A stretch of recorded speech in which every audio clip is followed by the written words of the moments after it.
Welcome to another episode of A Side of Shade. Hey. We're back. We are back. It's 2019, and it's actually January 23rd. What is Today is January 23rd. Happy New Year. We're not saying no, it's over. But it is the new year, and we're happy. Said it to the viewers. Happy New Year, viewers. Happy New Year. It's a new year, and we're happy. It is. We can say that. We've already moved past that, but yes, we are back. 2019, and a lot. I feel like we broke back in December, and a lot of shit done went down between December and today. Yeah, a lot. And that's why we just want, it's our 3 cents. It's our 3 cents on all things. Everything that's been going on.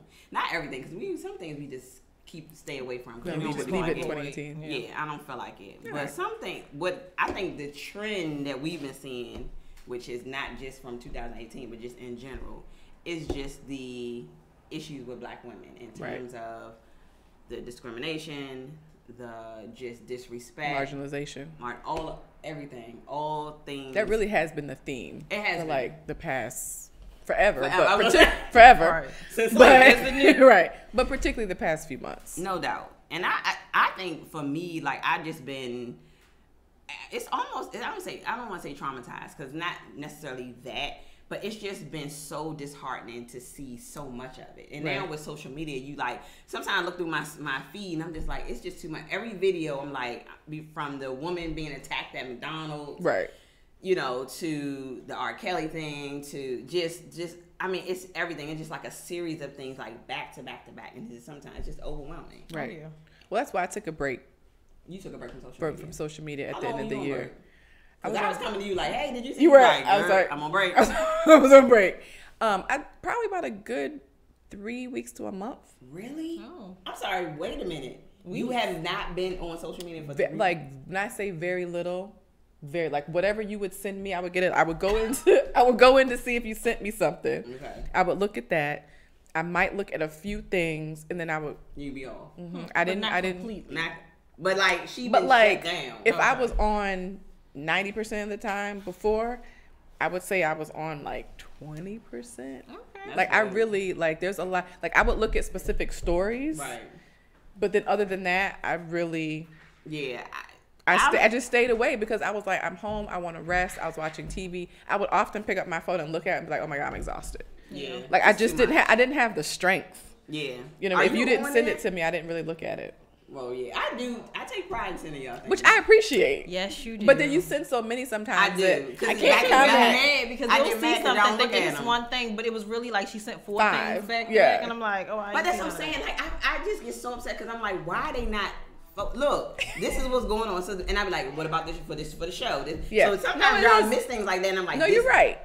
But I made a conscious decision to like just step away. And some things I just don't want to comment to because it's going to be a whole situation. So I just but I think the theme of with the black women that I could not get away from because it wasn't just on social media. No, you know what I mean. No. It was life happening. It is, and I mean, and then you think about even yourself in situations because we talk about that a lot, being in work.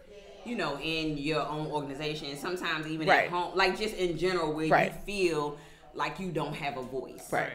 And I think for what I see, and I think for me having a daughter, I think it's very important. I can think of sometimes when I would not necessarily silence her because, oh, you kids don't need to say this, that, and whatever, but not really. I think that I tried to give her an opportunity to speak her piece, whatever that may be. But once you get out in the real world, and then you know you don't have that freedom to just be like, and I'm not saying in a disrespectful. That's one thing you want to make sure you say it in a respectful way. Right. And then sometimes disrespect is required. Right. Yes. Say that again. You know, but I think that if you should be able to voice your opinion or voice your thoughts or your feelings or whatever in a respectful way. But then with the hopes that it can achieve whatever you're trying to accomplish. Right. But then if it goes left, then we can have another conversation and we figure out what that looks like. Yeah. But for the most part, I feel like as black women, we are not allowed that without something behind it. It's like you're angry, or why are you upset, or why you gotta say it like that, or or you gotta come with it's a whole thing behind Whereas other people in other races can just pretty much say what they want at any given time. Yeah. And even before that piece, because I was thinking about this recently, just sort of because this has just been swirling. And I was remembering when I was in college, I was a women's studies major and I was in class. And I remember I had a white instructor. And so my point is that it doesn't even have to be about whether you're angry or mad or whatever. Sometimes we're just not believed. Yeah. Like our perspective just isn't taken as truth and as fact. Right. And so I was sharing something in class that was my perspective, that was from my lived experience in relationship to where I came from. And the instructor just could not, she didn't see how that fit with what we were talking about. Right. And so I was like, so I kept saying it and I kept trying to say it in different ways. And she basically just sort of kept pushing me to the side.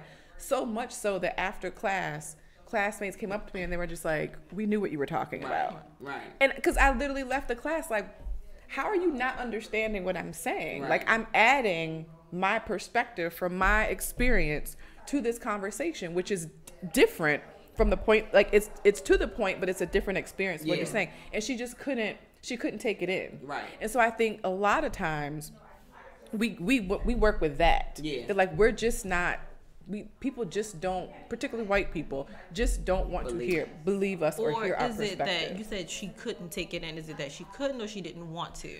Because knowing if she wanted to, it came with responsibility. Right. It came with acknowledging that, okay, your perspective is this way because ... Yeah. And because they don't want to deal with the because, like, these are the facts that cater to your perspective. Yeah. We just gonna act like, nah, that's not what we're talking about right now. Yeah. And then fast forward, I'm in the workplace and a similar situation happened where literally during a staff meeting, the executive director, who was my boss, a white woman, literally said to me, Victoria's opinion aside, and went on, and you could fit. And it was literally one of those moments where everybody was like, wait a minute. And it was literally one of those, like, so when the meeting ended, it was like, we got to talk about this because what's happening here? Yeah. You know what I mean? So it wasn't Stay right there. What was that conversation like? I basically told her, I said, I don't know what just happened here. I was like, but I don't want your job if you feel threatened, because I felt like what she was saying to me, she was shutting me down, because we had a pattern of some weird stuff happening where she was disregarding me. And so it was like, this was the last straw for me, where it was like, you're not going to act like I'm not here. Right. Like, I'm here and I've always been here and I have a perspective. And so there was something going on more than that. So when that happened, and particularly because it was in a like, I'm part of management, like I have a say. Mm-hmm. And so the conversation was, I don't know what this was about, but this has been going on for a minute and we need to acknowledge this. And I specifically said to her, I was like, I don't know if you think I want your job, that I'm coming after something or whatever, but you're not going to disrespect me.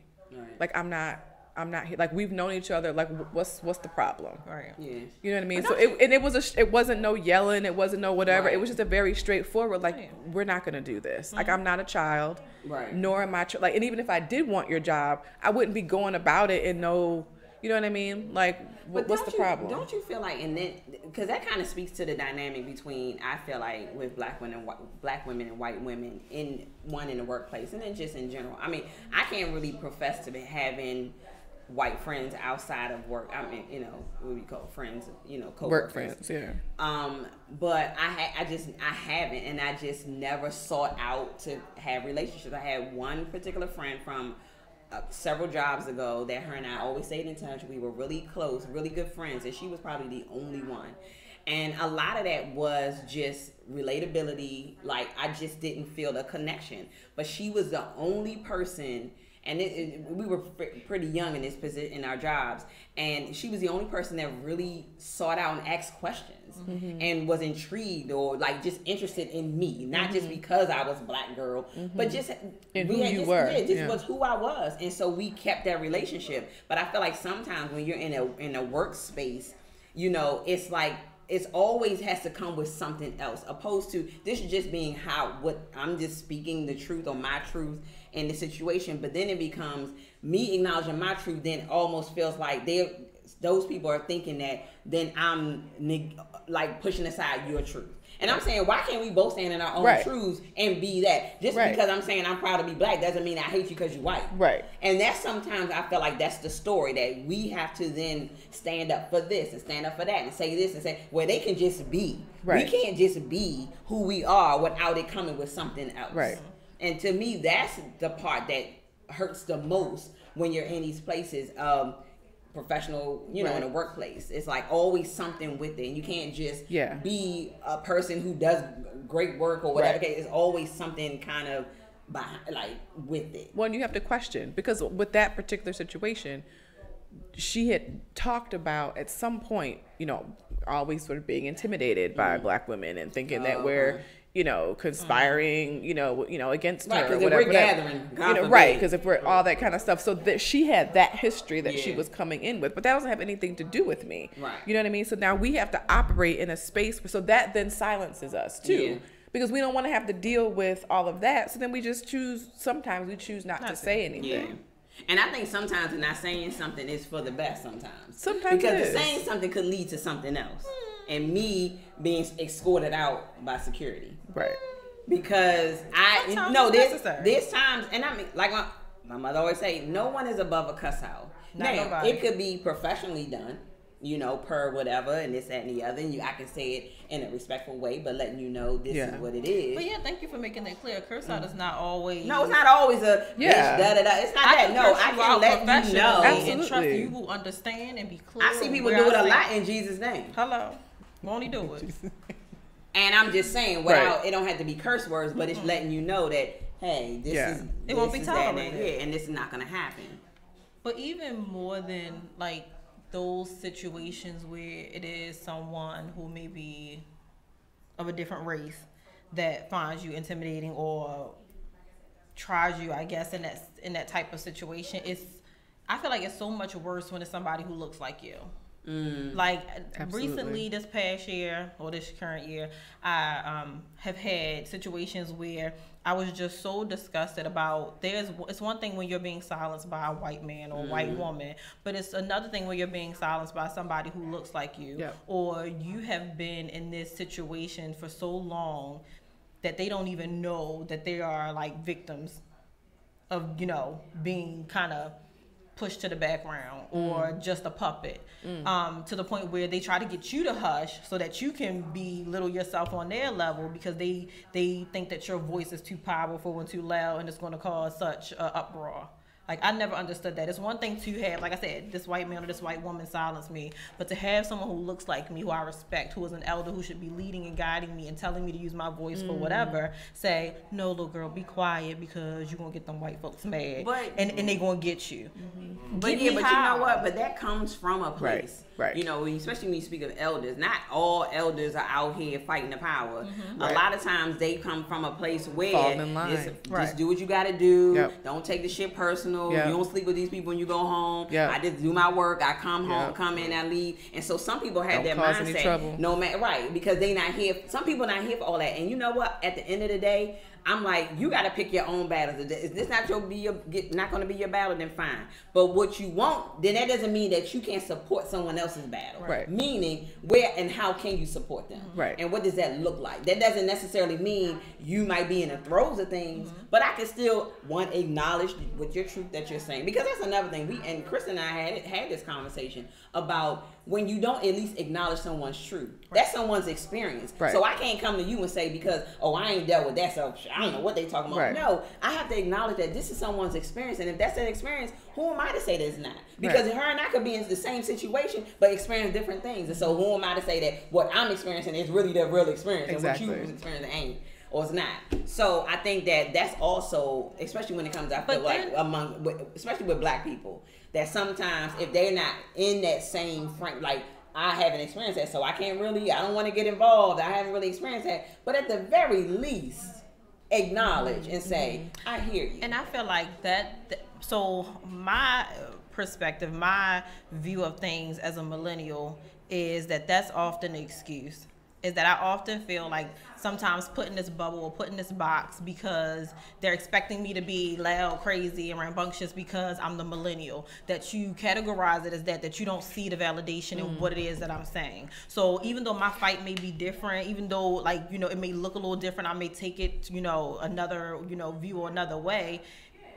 It's often just saying, hey, listen, you've been in this place for a minute. You know we can come out like slavery is over, we is free. But I mean, don't you think that is a way? No, you can, but I think that's always, I think generations always fight in that way. Like there's always people feel like this is the right way to do it. And then another generation comes up and say, well, why? We ain't doing it like that no more. So now we're going to do it this way. And I don't think it's really no right or wrong way. I think that if it's the combination of the two and what could that look like. But I don't see much of that bridging. I see more of we going to do it this way and let these people do it and y'all do it that way. They out here doing this and not really seeing how the two can merge and really be a force opposed to, because there is, to me, there is power in also patience and a process. Right. Because sometimes people just go off on a tangent and just be and not really getting their ducks in a row, understanding what. And sometimes you need in the tangent. No, I get it, but that's what I'm saying. Be, but I'm saying you have to see it in both ways, and I think sometimes we don't get a chance because we're so busy trying to get. I think our point across. Have you ever seen that video with Tupac where, and it's been circling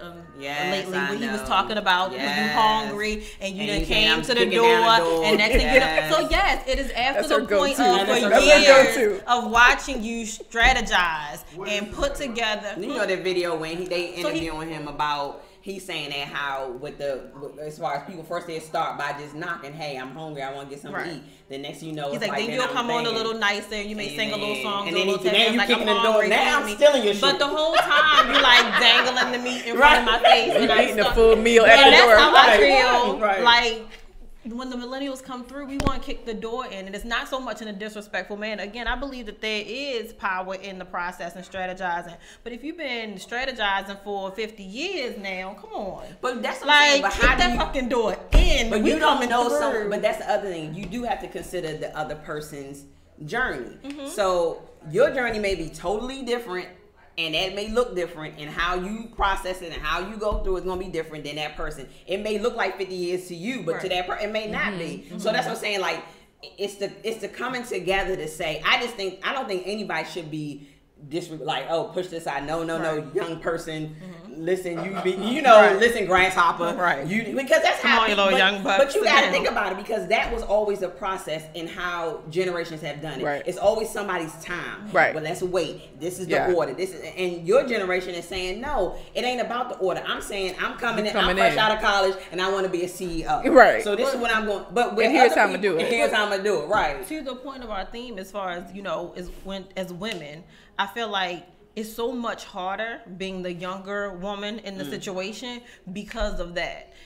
It's like, so I not only as the younger woman have to go through this and have to understand and research and know the history. I know what you've been through. I'm watching what you're going through, and I'm telling you there's another way to go about kicking the door in. That it may not necessarily be a physical kicking of the door, but we can be a little louder. We don't have to whisper and send the email and go meet behind a tree and plot no more. I'm saying there's another approach that could happen. But as women, I feel like when in my personal experience is that when I go to older women for refuge and say, hey, this is what my experience is, help me out, what can I do? It's always, well, I have this family that I need to support and I have so much responsibility as the woman to hold down my household and hold down my fort and raise my children and to send them off to school and to be this for my husband and to be this for my wife or whatever the case is, that we so often get the mission kind of pushed to the side or not able to go through with the full force of the mission because we have the other responsibilities.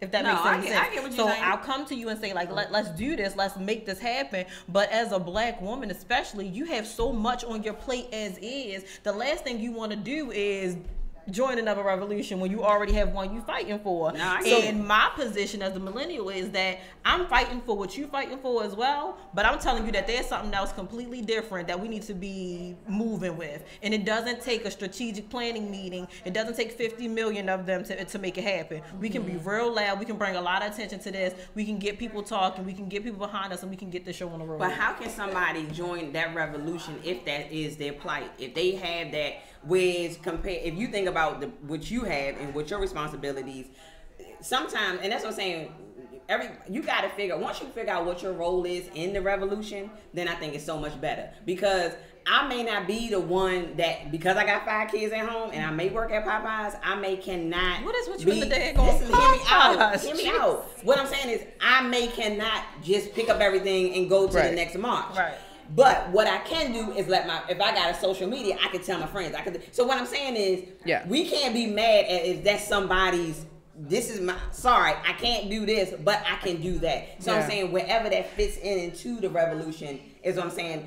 I think sometimes we all got a role to play. But that's what I'm saying. Can we support it? But don't you find sometimes in all revolutions and all wokeness that people are, to me, sometimes shamed because they can't do this particular thing, or I can't do that particular thing, or I'm not willing to do this because I have this. Absolutely. You know, so I'm just like, how do we then, especially for women, because I feel like we sometimes fight each other. And that kind of plays into But it's not so much of not being able to be on the front line.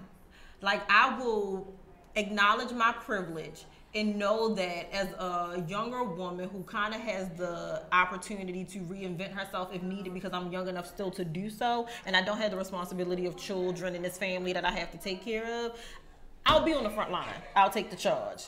I'll be the scapegoat for whatever the situation is. The issue that I have that comes to play is, don't then not join or not be a part of it and you complain about it. Mm-hmm. Don't tell me how unhappy you are, how overlooked you are, how hard you work, how you don't get what you need, how they take advantage of you, and the man always trying to do this, that, and the third, and you complain to me in private. You complain to me, from the side, but you do nothing. Right. And then when I'm rambunctious and loud and say, let's kick this door in, things need to happen, changes need to be made, let the world know what's going on here, then you then decide to fade to black like you never existed, and I'm on the front line by myself, and it's really no line because it's just you. Yeah, it's just you. Ain't nobody back here. Like, exactly. I'm in here. I just started the whole revolution by myself. And meanwhile, even though I look like the crazy person, you still gonna come to work, show up the next day, chucking and jiving, complaining about the same shit you was complaining about too before. And when you had the opportunity to stand up and do something, you did nothing. I have no problem with you taking care of your household, your spouse, your child, your future, whatever the case is, but don't complain and acknowledge the issue and sit and do nothing. Yeah, I agree. Be silent. Yeah, I agree. Well, I think there's yes, but is there a space for complaining? Is there a space for people to sit around and just complain about the shit and then still go to work the next day? No. Yeah, home. Okay. The journal. Jesus. No, I'm not interested. No, I'm saying that because because there is yes, I see what you're saying. There is a movement in any workplace, 50 whatever street it is on, Main Street, where people gather to complain, talk shit about management, and then go back to work and say, all right then, y'all. I get that right there for you. Exactly. Yeah. What I'm saying is, and that could be people's relief. Yes. I'm saying some people may not want to take movement. The movement. They just want to complain. They just want to complain about it and say, talk shit. You see what my ass had on today? I can't stand that bitch. And then when you see it, all right, I got you. How many copies? All right now. And then come back. I like the shoes. But you look real good today. I think is that a new hairstyle? Oh, yeah. Girl, you lost a few pounds. But I think that's the difference, though. That's a movement. Right. And I think that's the thing. We have the fake outrage then leads to movements. Mm-hmm. And then you have real outrage where people are actually dealing with stuff. Yeah. I can't stand and nobody that bitch. Wants and then to actually support. All right, I got you. How many copies? You know what I mean? And I think that's part of what we're seeing. There's a past I like the shoes. But you look real good today. But it's like all these black men moving slowly, coming around the corner. Were they high? They had to be high or something. And it's like, what caused, so like if you look at it from a bigger picture, like as a metaphor, like what is it that causes them to wait and watch the black woman handle it, which is basically what you were just describing. Mm-hmm. We handle it, and then eventually they come to and say, what was going on? You know what I mean? And it's like, but I've already been in nobody jumped in. Already took him down. Already took him down. I've already beat you. She was a boxer. Right. I mean, so it's like she definitely handled that situation. It's that type of thing too, where I think it's a bigger issue of when we're under attack, who really does have our back? Right. Because we show up for y'all, but when Because how we often show up- do you show up for us? Show up for black We women. talking We black show up men. for black men. right. We show up for black women. We show up for these other. And then but who's so- showing up for So us? damn it, I was just thinking about this situation of how we show up for everybody. Right? We've been breastfeeding kids, we've been cleaning, we've been doing everything. Cooking. Been there for the black Yeah. men, whatever. We're there for white And we men, end up serve- and we often But voluntarily take the back seat. we do so that they can so somebody shine. can shine. Right. So what I was thinking to myself, So what other woman, other races stand up for us? Like, I don't hear, whenever I hear people talk about black and brown people, we have to include Latinos, we got to include Asian, Yeah. I mean, everybody, Yeah. right? That's what we do because Yeah. we don't want to exclude. Right. We want to make sure We we wanna all acknowledge everybody. But I don't hear that from other women about us. I just don't hear it, and I could be mistaken. I could be mistaken. There's a reason. Will stand up for us. Like, I don't hear. Okay, Whenever so the- I hear so the people talk reason about black is- and brown The people, we voice, have to yes. include Yeah, that was- Latinos, that was we the gotta voice. include Asian, I mean, everybody. reason Right? That's is- what we do because we that don't want to most people exclude. think We want to make sure we y'all wanna all good acknowledge because y'all are the strongest people. everybody. And they like, oh, she good. That's like, you don't go up to a bodybuilder like, you need me to help you with that? Like, he got that, look at all those muscles, he got that. So people just look at y'all emotionally, like the strength is there. Like, the last thing she gonna need is my weak ass. You know what I mean? So that's what other people. So it's really a compliment. Yeah, that was the voice.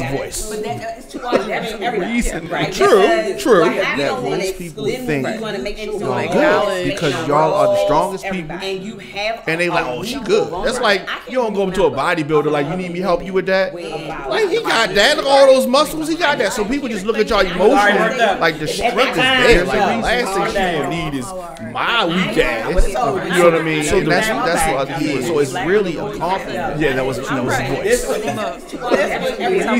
True, true. That most people think y'all good because y'all are the strongest people. And they like, oh, she good. That's like, you don't go up to a bodybuilder like, you need me to help you with that? Like, he got that, look at all those muscles, he got that. So people just look at y'all emotionally, like the strength is there. Like, the last thing she gonna need is my weak ass. You know what I mean? So that's what other people. So it's really a compliment. Yeah, that was the voice. True, true. That most people think y'all good because y'all are the strongest people. And they like, oh, she good. That's like, you don't go to a bodybuilder like, you need me to help you with that? Like, he got that, look at all those muscles, he got that. So people just look at y'all emotionally, like the strength is there. Like, the last thing she gonna need is my weak ass. You know what I mean? So that's what other people. So it's really a compliment. Yeah, that was the voice. True, true. That most people think y'all good because y'all are the strongest people. And they like, oh, she good. That's like, you don't go to a bodybuilder like, you need me to help you with that?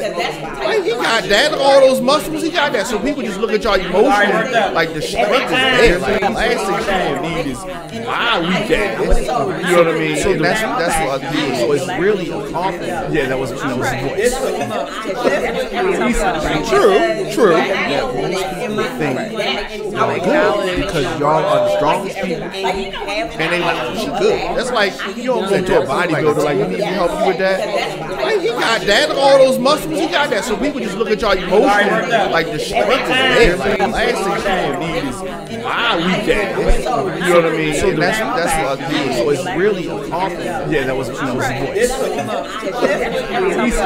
True, true. That most people think y'all good because y'all are the strongest people. And they like, oh, she good. That's like, you don't go to a bodybuilder like, you need me to help you with that? Like, he got that, look at all those muscles, he got that. So people just look at y'all emotionally, like the strength is there. Like, the last thing she gonna need is my weak ass. You know what I mean? So that's what other people. So it's really a compliment. Yeah, that was the voice.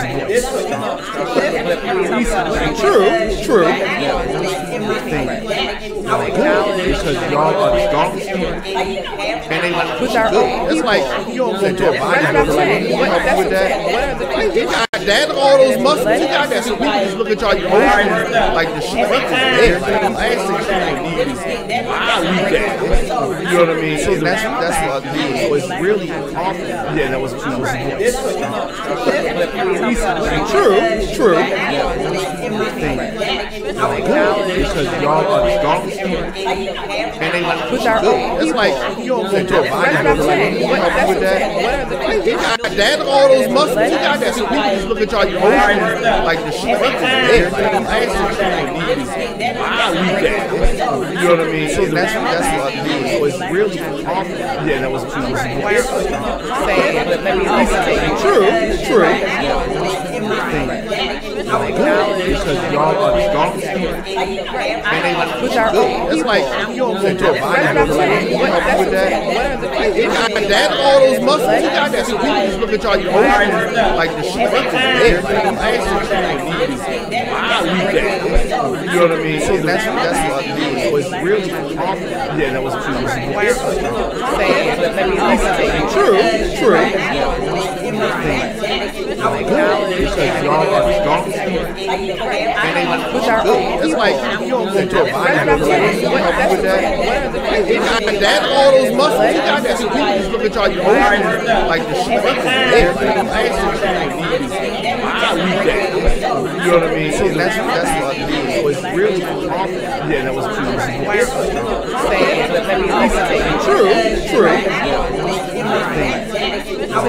Because y'all are strong. And they like push our own. It's like you don't want to help with that. You got that, all those muscles. You got that. So people just look at y'all emotions, like the shit up in there.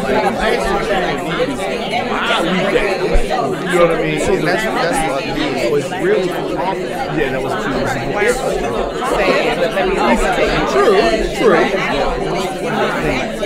Because y'all are strong. And they like push our own. It's like you don't want to help with that.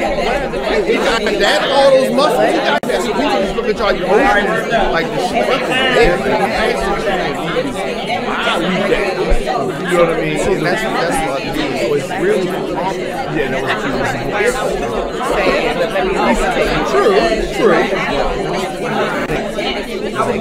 Because y'all are strong. And they like push our own. It's like you don't want to help with that. You got that, all those muscles. You got that. So people just look at y'all emotions, like the shit up in there. You know what I mean? So that's what I mean. So it's really awful. Yeah, that was true.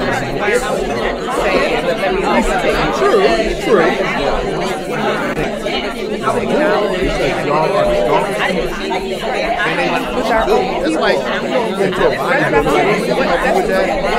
You got that, all those muscles. You got that. So people just look at y'all emotions, like the shit up in there.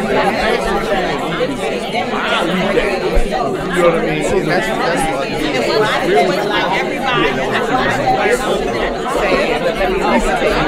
It's really Because y'all are strong. And they like push our own. It's like you don't want to help with that. You got that, all those muscles. You got that. So people just look at y'all emotions, like the shit up in there. You know what I mean? So that's what I mean. It's really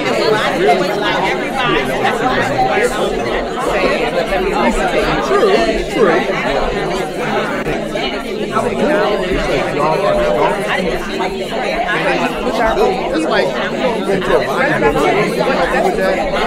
You got that, all those muscles. You got that. So people just look at y'all emotions, like the shit up in there. You know what I mean? So that's what I mean. It's really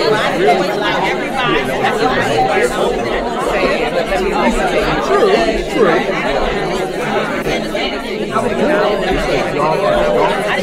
And they like push our own. It's like you don't want to help with that. You got that, all those muscles. You got that. So people just look at y'all emotions, like the shit up in there. You know what I mean? So that's what I mean. Because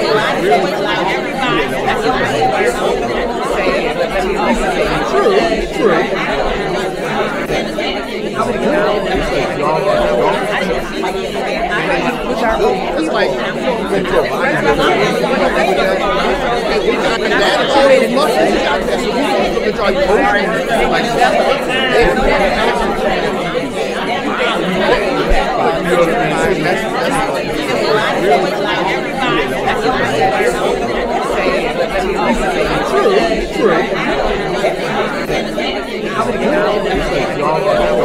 mean? So that's what I mean.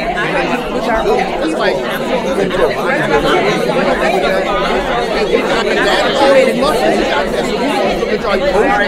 I know.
Like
honestly, as we close out, I think we should consider having that conversation. Meaning, I think we should think about having something where we invite people into the space. Like a town hall. Like a town hall, and just have a conversation. Because, I mean, hopefully if the listeners are willing or want to come out and support it, I think it'd be a great time. Why not? Yeah. We can't talk about it now, but yeah, We can have a sister to sister moment. it's Sister to sister. Yeah, there you go. But like the bigger one, like definitely. bigger. Yes. Sounds good. So again, I want to thank you all for tuning in and hanging out with us on Facebook Live.